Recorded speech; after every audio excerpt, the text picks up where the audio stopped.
Grandes civilizações.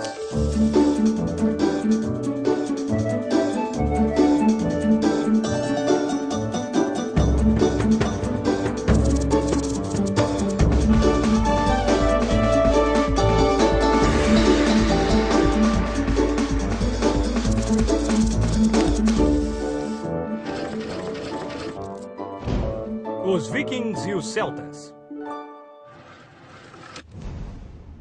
Há cerca de 10 mil anos, a última era do gelo estava terminando.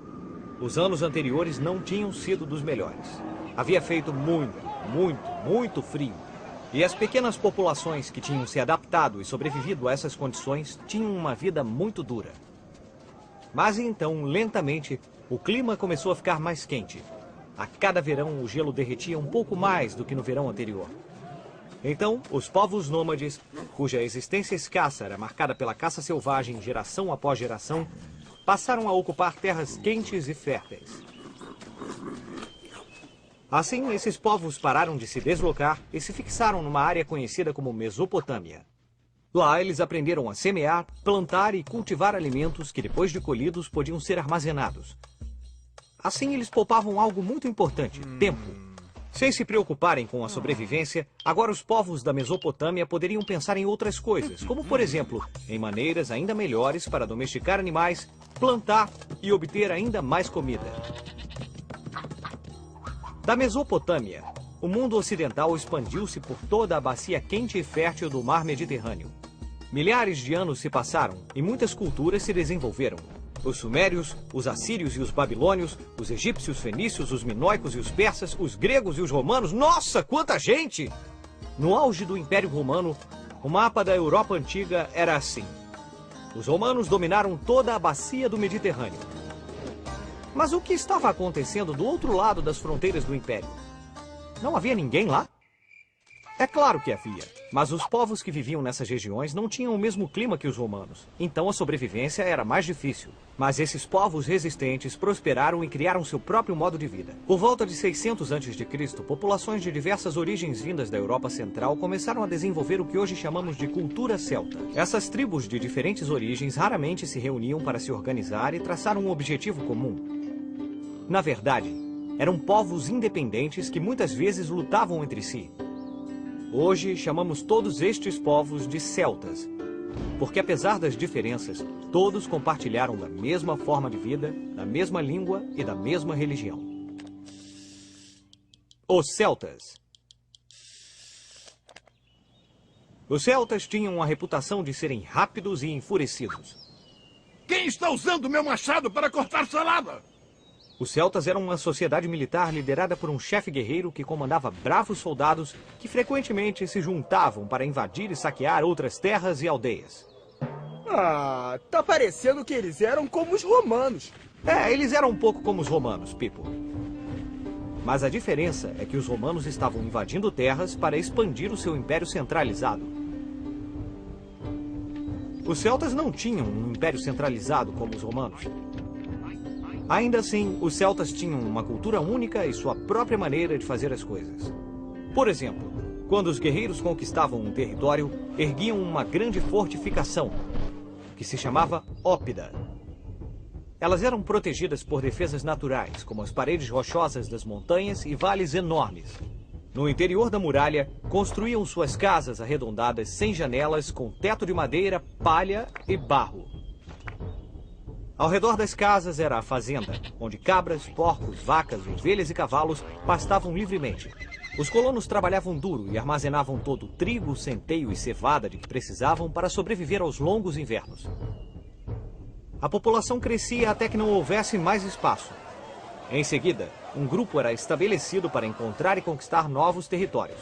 Assim, o processo começava todo de novo. Isso significava que os celtas estavam sempre em expansão.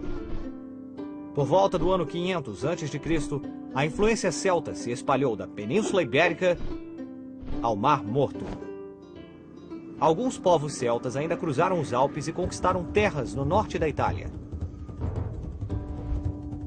No ano 387 a.C., invadiram, saquearam e queimaram a cidade de Roma. Assim começou uma rivalidade lendária que duraria séculos. Os romanos chamavam estes fortes guerreiros de gauleses e nunca iriam perdoá-los pela invasão de sua amada cidade. Os druidas.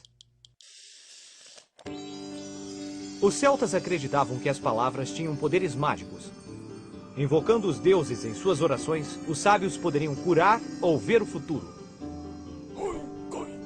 Mas, como não queriam cair em mãos inimigas por conta desses poderes mágicos, eles nunca deixaram nada escrito e tentaram manter esse conhecimento em segredo.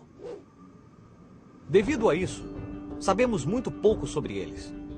Nos tempos modernos, às vezes, nós os imaginamos como homens altos, magros, com uma longa barba branca, vestindo túnicas com laços dourados e segurando varinhas mágicas. Esses sábios eram chamados de druidas e eram muito respeitados. Os chefes tribais sempre lhes pediam conselhos antes de tomar uma decisão. Os druidas conheciam os poderes de cura das plantas das florestas e podiam fazer poções de extratos de folhas e ervas que curavam as pessoas e lhes davam bravura nas batalhas. Muitas imagens modernas dos magos são baseadas em nossas histórias. Todos pensavam que nós, os druidas, possuíamos poderes mágicos para controlar o universo. Os druidas de diferentes tribos se reuniam uma vez por ano nas florestas de carvalhos sagrados para realizar um encontro muito especial. Lá, eles compartilhavam suas descobertas e conhecimentos. Alguns ensinavam aos outros como fazer poções mágicas e mostravam os efeitos que elas tinham. Os druidas muitas vezes eram acompanhados por aprendizes que os assistiam pacientemente para aprender os segredos misteriosos de seus mestres. A Guerra da Gália. As batalhas entre os celtas e os romanos são lendárias. Os romanos eram muito poderosos, mas tinham medo desses grandes guerreiros a que chamavam gauleses. E foram as batalhas com os gauleses que causaram grandes problemas aos romanos em expandir seu império para o norte. Até que no século I depois de Cristo, um general muito famoso chegou. Não, por favor, você é muito gentil. Obrigado, obrigado. Esse general era Júlio César. E foi ele que finalmente conquistou os lendários gauleses.